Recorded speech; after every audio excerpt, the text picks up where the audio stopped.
Good evening, everybody. The president has created some consternation in Washington, D.C. He decided to put the critical issues of border security and immigration, at least partly, in the hands of rhino Republicans and left-wing Democrats. How did DACA, illegal immigrants, and amnesty all get to the front of the line, and the forgotten man and woman for whom the president campaigned get pushed into the shadows of the swamp? We'll take up the fallout of embracing amnesty with conservative commentator, best-selling author, and firebrand Ann Coulter. Also tonight, House Republicans are now investigating whether deep state bad actors helped leak to the media. I can tell them right now, yes, they did. New text messages between anti-Trump FBI agent Peter Strzok and attorney Lisa Page, also involved with Mr. Strzok, suggests they were leaking stories to media outlets. How many and how important, we take up here tonight. And the top Democrat on the Judiciary Committee, Senator Dianne Feinstein, is under fire tonight. She single-handedly, unilaterally released the transcript of the classified closed-door interview with smear merchant Fusion GPS co-founder Glenn Simpson. Naturally, neither Judiciary Chairman Chuck Grassley nor his committee staff has any idea what to do about it. They don't like it, but they don't know, obviously, what to do about it. We take that up with Chris Farrell of Judicial Watch here in just moments. Our top story tonight, President Trump risking his populist movement and conservative base to pursue amnesty with Democrats, not one of which has ever voted for or with the president on a single issue or piece of legislation, all of whom support his detractors and his tormentors, or simply mock the president and his agenda. President Trump today held a bipartisan, bicameral meeting in the White House to discuss immigration reform and brought in the White House press corps to video the historic openness of this White House. One of the more stunning moments in that meeting, when the president expressed interest in striking a deal on DACA, Obama-era amnesty that shielded roughly 800,000 illegal immigrants from deportation. President Trump said he would be willing to take the heat for the approach, which many of his supporters considered to be outright amnesty. Fox News Chief White House correspondent John Roberts has our report. My positions are going to be what the people in this room come up with. With the clock running on a March 5th deadline to find a legislative solution on the so-called Dreamers, President Trump brought Republicans and Democrats together at the White House with the cameras rolling. I feel having the Democrats in with us is absolutely vital, because this should be a bipartisan bill. This should be a bill of love. Truly, it should be a bill of love, and we can do that. It started with public statements tailored for TV coverage, but over time, the lenses appeared to fade into the background, and lawmakers got down to some real position setting and negotiation. Senator Lindsey Graham suggesting a DACA fix could be the opening bid for another stab at comprehensive immigration reform. I'm not going to support a bill if you don't support it. I can hear the drumbeat coming. Right-wing radio and TV talk show hosts are going to beat the crap out of us because it's going to be amnesty. If we do this properly, DACA, you're not so far away from comprehensive immigration reform. And if you want to take it that further step, I'll take the heat. I don't care. I don't care. I'll take all the heat you want to give me. And I'll take the heat off both the Democrats and the Republicans. My whole life has been heat. I like heat in a certain way. With all due respect, Bob and Mike and Lindsey, there are some things that you're proposing that are going to be very controversial and will be an impediment to agreement. But you're going to negotiate those things. You're going to sit down. You're going to say, listen, we can't agree here. We'll give you half of that. You're going to negotiate those things. Comprehensive means comprehensive. No, the president went into the meeting demanding security provisions, a wall, an end to chain migration, ending the visa lottery, and more ICE agents in return for a DACA fix. At one point, Senator Dianne Feinstein said the process needs to be split up, leave border security for later. What about a clean DACA bill now, and with a commitment that we go into a comprehensive immigration reform procedure. The president seemed to entertain the idea. I have no problem. I think that's basically what Dick is saying. But House Majority Leader Kevin McCarthy jumped in to say, hold on a minute. We don't want to be back here 2 years later. You have to have security. White House officials say that after the cameras left, the president reached agreement with the two sides to do immigration in two phases. The first, DACA, including border security and end to chain migration and the visa lottery. Then second, comprehensive immigration reform. Democrats indicated they'll give it a shot. I think the president actually wants to strike a deal. Now, whether that deal is strikeable is another question, but I think it's possible. Letting the cameras stay for most of the meeting appeared to serve two purposes. After charges in the new book Fire and Fury that he was mentally incapable of being president, the exercise showed President Trump in command of a meeting with 22 lawmakers. And there was the rare glimpse behind the curtain of how the legislative sausage is made. A number of individuals in the room felt it was a good thing to let you see the cooperation and the conversation between both sides and see how we're working and leading to move the ball down the field and come up with some real solutions. Just how much cooperation there will be in the upcoming negotiations seems to be an open question. After he left the meeting, the House Minority Whip Steny Hoyer said that there was unanimity in the room about the need to address the issue of the Dreamers, but wouldn't go beyond that. Lou? John, thank you very much. John Roberts reporting from the White House on what was certainly a singular day at the swamp. More evidence of corruption at the highest levels of the FBI tonight. A Justice Department Inspector General, great to have you here. Thank you, Lou. And great continued work on all of this. It is stunning. Just how incriminating do you believe these texts to be? And how in the world did we ever get a hold of them? You got a hold of the texts really because of Judicial Watch litigation, because we pursued all these matters in U.S. District Court in D.C. with respect to emails and texts. We have any number of other cases still outstanding, but that's really a byproduct of that effort because they knew the heat was on. They knew that it wasn't going to go away, wasn't going to stop. There was sufficient interest and pressure. And so this is a case of them, I think, trying to get out ahead of the problem because obviously Strzok and his girlfriend are already in bad shape. But the text messages today show that they were synchronizing, they were first of all leaking, but then synchronizing their story to both the Wall Street Journal, New York Times, and perhaps others. And that is a level of investigative misconduct and abusive process that is off the charts. And it is a crime. It is. And do we expect there to be a prosecution? One would certainly hope so.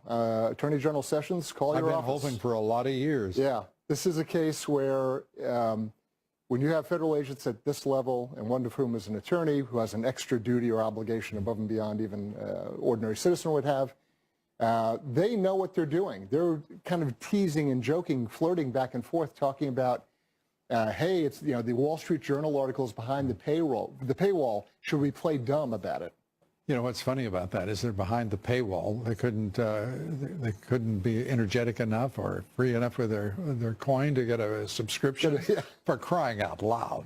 It's stunning. Strzok and Page also were part of the Mueller special counsel team discussed in the FBI Deputy Director McCabe. I mean, there's so many numbers floating around here. Yep. Coming up with the insurance plan, apparently in McCabe's office, to thwart President Trump's election as president. Right. And that's a case really of, at least my interpretation of it and all the information I've seen so far, that's an effort to take the Fusion GPS file, or whatever you want to call it, smear job, and use that as leverage to obtain FISA warrants to spy on Trump officials. Including General Flynn, presumably. Correct.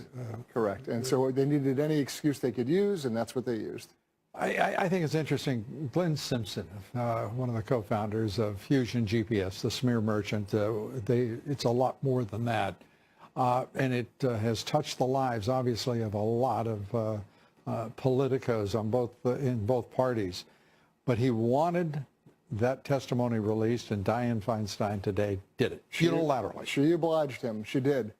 Part of me is almost relieved. My opinion is get all this stuff out public. because the cockroaches hate sunlight. Right. And so, you know, this guy's going to play a double game where he does one thing in front of the committee and then goes to the New York Times and runs an op-ed saying, oh, I want my story released. I think the most telling thing out of that transcript, and people have latched on to this claim that someone was killed with respect to the dossier, realize that was not testimony, right? That was Simpson's attorney, a very sharp guy by the name of Joshua Levy, and he was jumping in to object to Simpson's. Now, do you say sharp in lieu of a man of high principle and great integrity? I say he's a very good lawyer. I'll let you interpret that. But you can see the difference between an experienced litigator and the investigative counsel staff, who in many cases are really just policy analysts who went to law school. And there's a hell of a big difference between those two kind of animals.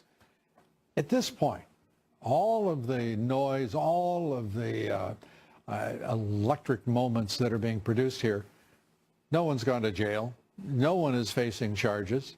And we have a special counsel that continues to dog President Trump and his administration.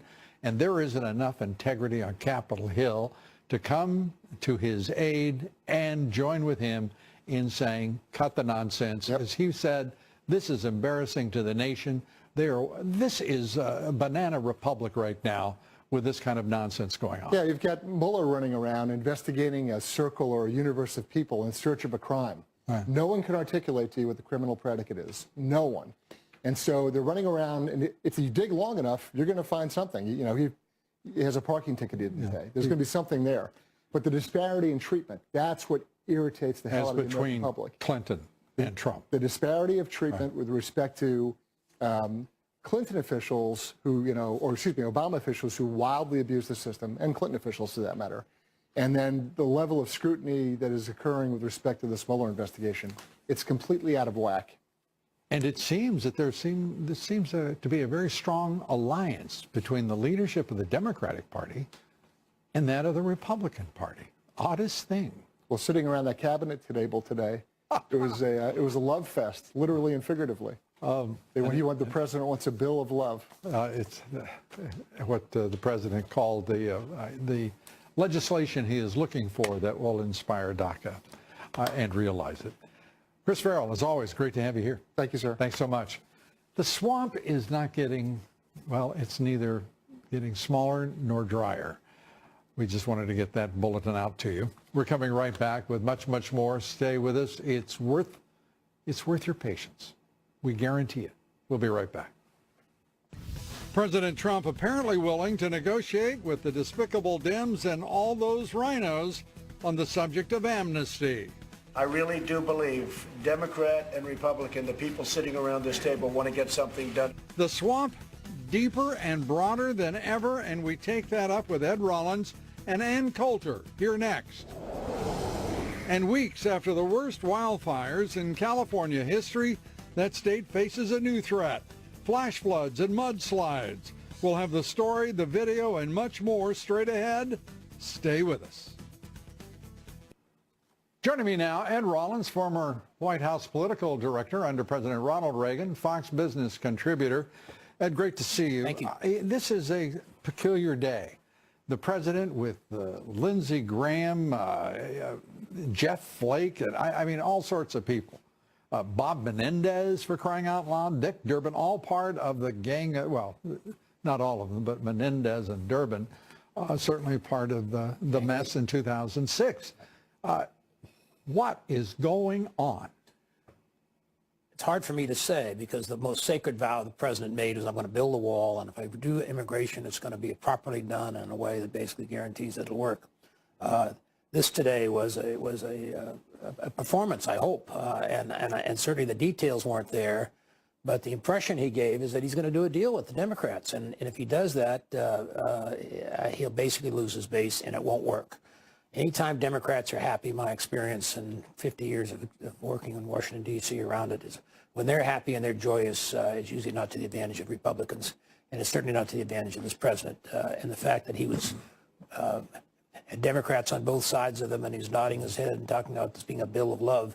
A bill of love is not something you need in immigration. Immigration is a matter of toughness. It's a matter of basically making sure that the country's borders are protected. He's talked about that every single trip he's made. Yeah. He campaigned against amnesty. Absolutely. He campaigned for the wall. He campaigned against the status quo. Right. And yet here's the establishment, for crying out loud. Lindsey Graham, Jeb Bush, chiming in today to compliment, to congratulate the president. These two people who were running against him And lost. and lost badly. I don't even I can't even put a matrix together that makes any sense of their sudden participation in public life. Well, you can't open the borders. You can't basically say the people that are here without any other steps being taken get to stay here. You basically have to say, we're going to protect, going to make sure this doesn't repeat itself. The mistake of the 86 bill is we let 2.5 million people come in. The lesson is really simple, isn't it? It's very simple.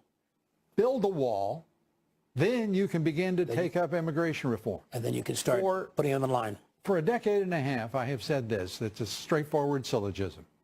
You cannot meaningfully reform immigration law of any kind if you can't control immigration. And you can't control immigration unless you have the wall, the borders and ports of entry protected. It's that straightforward. And did you hear sweet Senator Feinstein cooing ever so nicely and calmly about, well, we'll take up border security later, Mr. President. I mean, good Lord. I've said this on this show before. President Obama had a Democrat majority, wanted to do immigration reform, couldn't get it done. George W. Bush had majorities in both the House and Senate, couldn't get it done. President Trump is not going to get it done unless he basically stands by his principles, and his principles are the security side.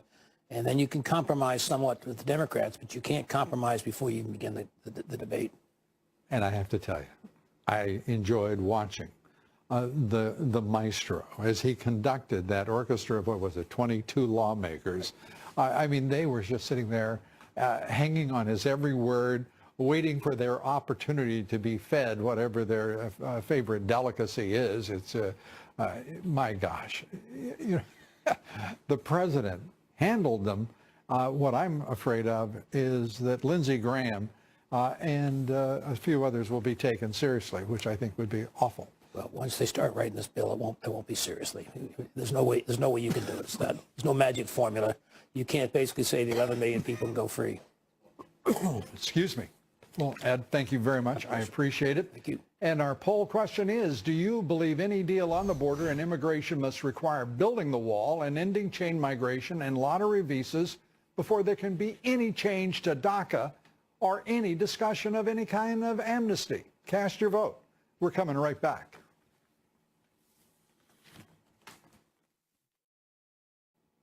A few thoughts tonight on what our president may be doing on two issues, illegal immigration and border security. And let's be really very clear. I believe President Trump sincerely wants to do the right thing on both issues.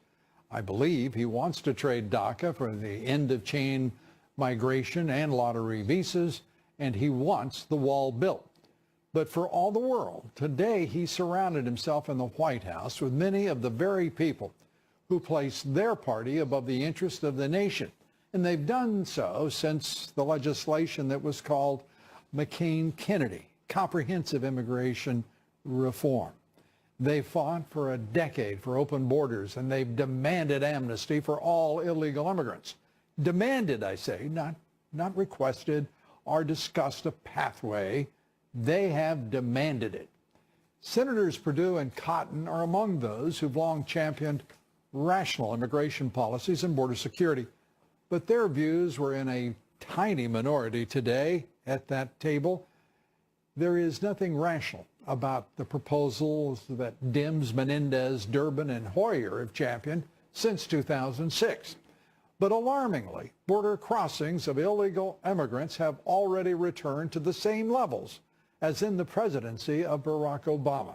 And the costs of illegal immigration continue to rise, more than $100 billion more than the value of their contributions to the economy. Each illegal immigrant is estimated to cost taxpayers $75,000.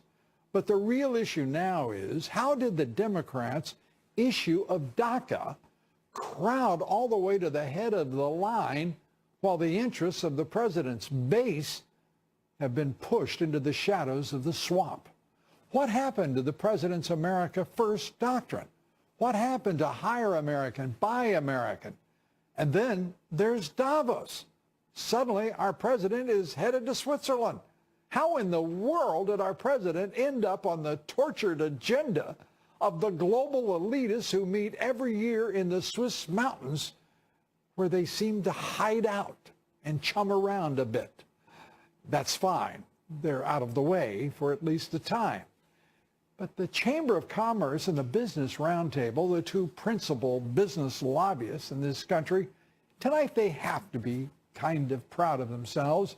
But then they've spent $1.5 billion lobbying in the swamp to get the result they wanted on just two issues, and you guessed it, open borders and, of course, amnesty. Those are just code words for cheap labor and Democratic voters.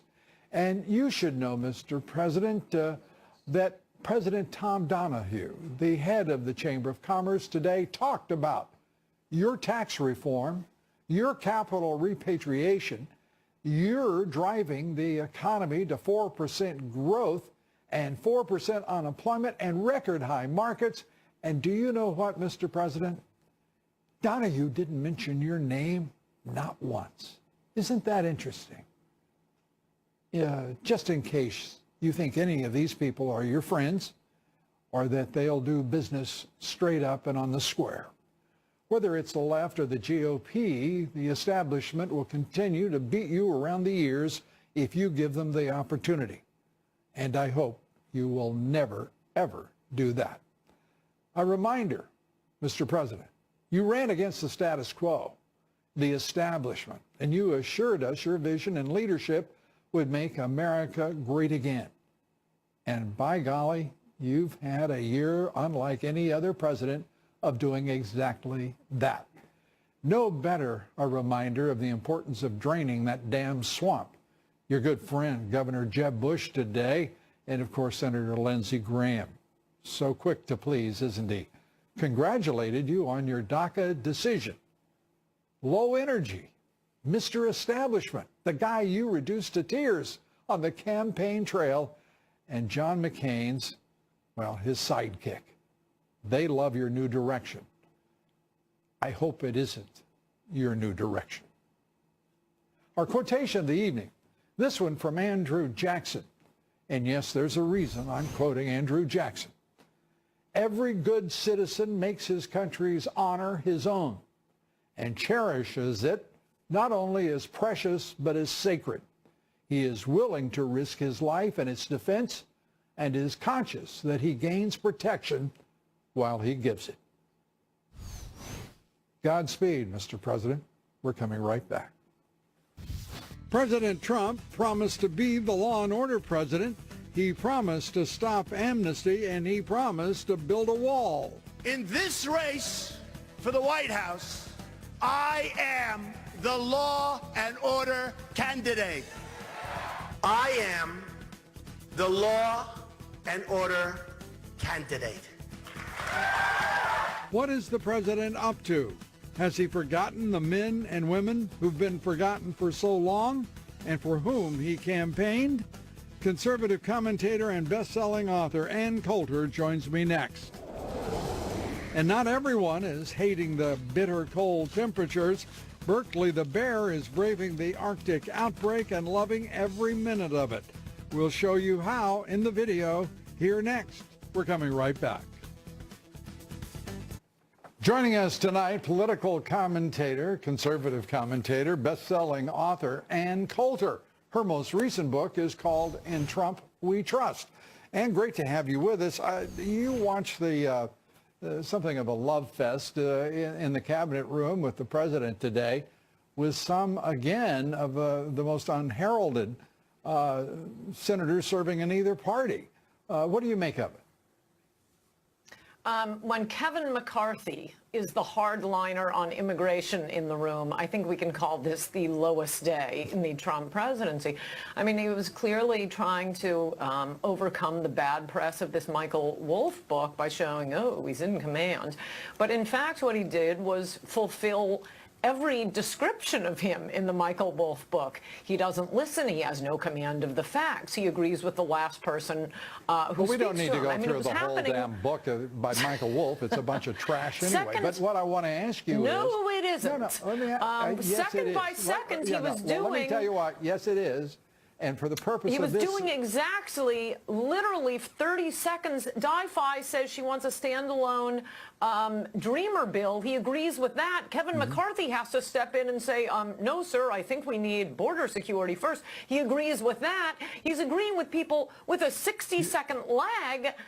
And the Democrats are just taking the position, no, we won't take anything but the Dreamers. Yeah, well, he says, without question, he says that he's going to have the wall. The problem I have, frankly, is that there was no discussion of the sequence in which these events would occur. And we know that if the wall is not, and I mean constructed, built, before there's any discussion of quote-unquote immigration reform, we know what's not going to happen. That wall is not going to be built, is it? No, of course not. And any amnesty is a 100% amnesty because it goes to the courts. And the courts will say, oh, you may have limited this to left-handed redheads who came here at age 0 through no fault of their own. But gosh, we're going to open it up to everyone. Yeah. And then through chain migration, they get to bring all of their relatives. And actually, I can't say you're wrong. You can say anything about that press conference today, called by Trump himself. He thought this was going to be a great shining moment. At any one moment, you can say he was agreeing to anything. He agreed with Di-Fi. Yes, we'll have a standalone Dreamer bill, just granting everybody amnesty, and we'll get to that comprehensive immigration stuff later. No, woo, this is a disaster. It was the lowest day of his presidency. Yeah, I couldn't agree with you more about the difficulty of the day. Let me put it that way. Look, I am an absolute committed supporter of this president. I am also absolutely, without question and unreservedly, a champion of his wall and making certain that we secure the borders before there's any talk with the... This was an assemblage of some of the worst lights of the Kennedy, McCain effort to create comprehensive immigration reform. And a reminder to everyone in Washington, what you do when you don't have a solution is you expand the problem. They made it comprehensive, vast, well, and by the way, and also, still no progress on it. It seems, yes, but it seems as if Trump thinks he's going to get all this great press by giving the left everything they want. I promise you, he's not going to get good press from this. They're still going to say he has dementia. If anything, they have more arguments now with him jumping around and abandoning his base. His only hope is to be pedal to the metal, fulfill his promises, build the wall, end chain migration, and deport these Dreamers who are, again, as I said last week, they ought to go before MS-13. They are just a Mexican Antifa. That may be one they of are your... the worst of the illegals. You know, and you don't like the way they create so much trouble. By the way, the average age of these so-called Dreamers, the president himself refers to them as kids. They are far from it. He corrected himself on that. That was actually one of the high moments of the press conference. I mean, every once in a while, I could go through and give you 30 seconds where he was great. But then the next answer is, I'll take the heat. It'll be comprehensive immigration reform. Well, he did say that. It's not disputing the Michael Wolff book. Well, it is. The reason I don't like the Michael Wolff book is because it's filled with trash and fraud and fiction. And you know better than to use it as some sort of compass. Some of it is. On the bottom. If you actually read it, if you exclude the bad stuff, it's not that bad for Trump. It's tough on the press. It's good on the Russian investigation. To sit here and boost a really bad book like that. You know. I'm sure those people told him that, and they're the ones who were hired into the White House by Trump. If he doesn't want people bad-mouthing him, he ought to hire people who supported him. Yeah. Or find people of integrity, which I think he has now discovered is a decided advantage. Ann Coulter, it's always good to have you with us. Thanks so much. Thank you. Be sure to vote in tonight's poll. Do you believe any deal on the border and immigration must require building the wall and ending chain migration and lottery visas before there can be any change to DACA? Cast your vote on Twitter. We'd like to hear from you. And please roll the video. Meet Berkeley. He's a Kodiak bear. Now, do you want to talk about the difference someday between a Kodiak, a brown bear, and a grizzly? It's a fascinating discussion. We don't have time because Berkeley is having a lot of fun, and we don't want to miss a moment of it, turning a frozen river in Alberta, Canada, into his personal slip and slide and having a ball. Well done, Berkeley. Up next, North Korea, South Korea sitting down for a rare meeting on easing tensions between the two countries. President Trump hopes the talks will succeed. I spoke with the president, as you know, with President Moon of South Korea. He thanked me very much for my tough stance. I hope it works out. I very much want to see it work out between the two countries. Will it work out? We'll take it up with Ambassador John Bolton here next. Stay with us. We'll be right back.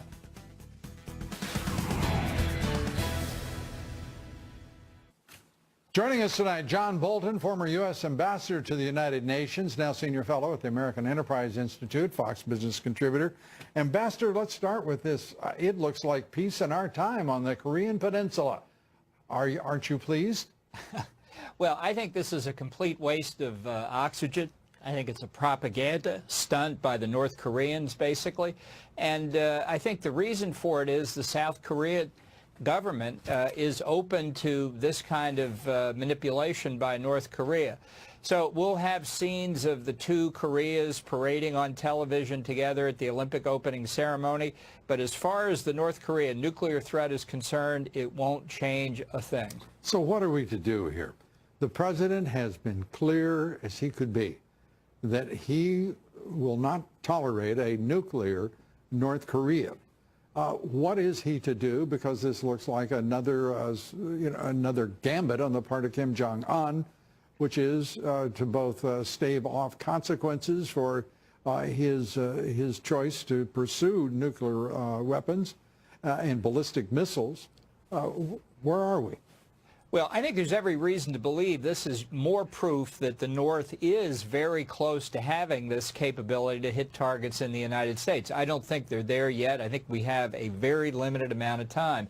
I think the president gave China every opportunity to use its unique capability to affect the North Koreans. There's no evidence that the Chinese have done anything meaningful.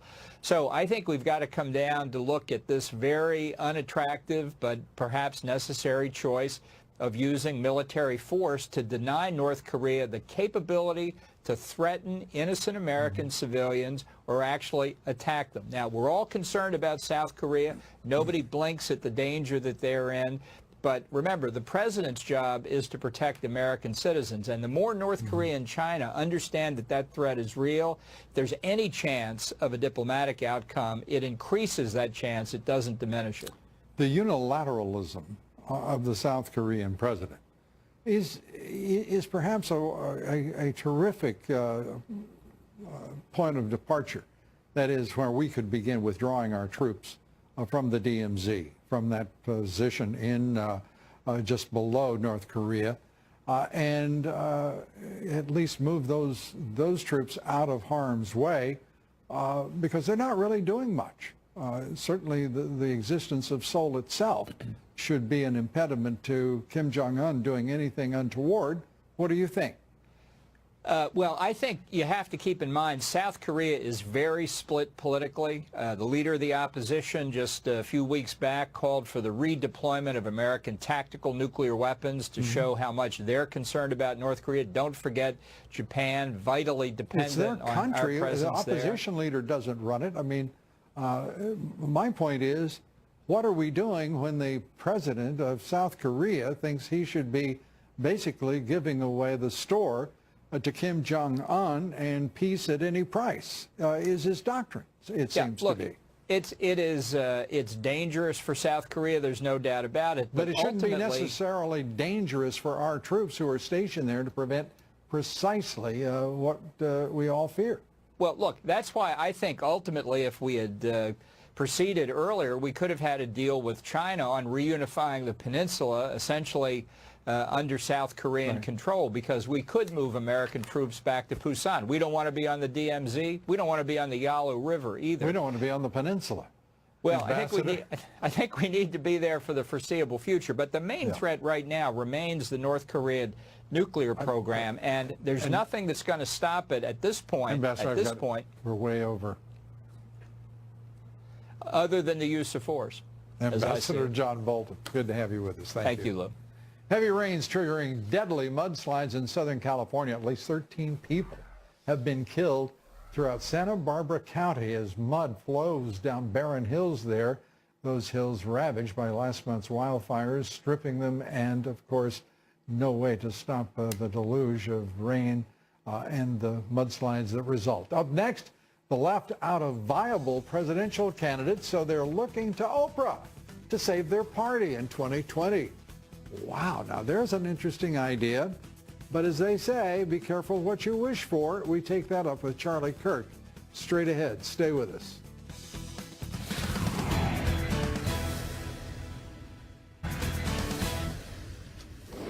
In our online poll, we ask you, do you believe it's past time for the Department of Justice to not merely demote the corrupt Bruce Orr for his collusion with the Clintons and Fusion GPS, but to fire him outright? 98% of you responded, yes, it is. Well, liberals and the fake news media are among those going crazy over the very idea of Oprah's potential 2020 presidential bid. President Trump, however, isn't in the least concerned. Albino, Oprah would be a lot of fun. I like Oprah. I don't think she's going to run. And part of the reason she might not want to is because already people are beginning to sort through her past and leftists ignoring Oprah's controversial past, or at least some of her past. Comments like this in a 2013 interview with the BBC, quote, she said, "You know, as long as people can be judged by the color of their skin, problems not solved. There are still generations of people, older people, who were born and bred and marinated in it, in that prejudice and racism, and they just have to die." Well, joining me now, Charlie Kirk, founder, executive director of the Young Conservatives Group, Turning Point USA. Charlie, great to see you. What do you make of the Oprah candidacy? It looks like it might be a problem. It smells a little bit like desperation. Look, I will say she's probably more of a formidable candidate than some of these other names being floated out, like Pocahontas from Massachusetts, because I do think she would excite a liberal base that really Hillary Clinton was unable to do with the African-American vote. But look, be very careful what you wish for, Democrats. She's someone that I do not think has been through this sort of political backlash. And honestly, look, you look at some of those comments that she said, could you imagine if a Republican said something like that? They would have been barred from running absolutely completely. So I say be careful what you wish for, but it also smells like desperation. This is a president that is winning right now. This is a president that is succeeding. So Democrats are just trying to find anyone that might be popular, that might have a little bit of money that can excite their base. It really seems like desperation right now. Let me get a sense from you. What did you make of it? Watching the president today in the cabinet room with 22 lawmakers, Democrats and Republicans, even some members of the leadership there, holding forth and taking up DACA and amnesty and wanting to do apparently a deal on comprehensive so-called immigration reform. Yeah, and I have so much respect for Ann Coulter, and I agree with her on a lot. I have a kind of contrarian view to this. I saw nothing wrong with the meeting. I thought it demonstrated leadership, quite frankly. Look, on the same day he holds this meeting, he also remained true to his campaign promise, rescinding this temporary citizenship to the El Salvadorians, the 200,000, temporary immigrants, which takes a lot of political courage. So look, he didn't hard commit to anything. He turned to Steny Hoyer from Maryland and said, so you're going to work this out, right? He's putting the pressure on these politicians, and he remains committed to build the wall. He remains committed to have America first. You and I have spent time with him. I don't think he's going to capitulate on that. I mean, he's a man of his word, and spending time with them. I don't think so either. But when he fails to talk about the sequence before he can move on DACA, this business about these silly deadlines that Durbin and the folks keep pushing, that wall has to be in place.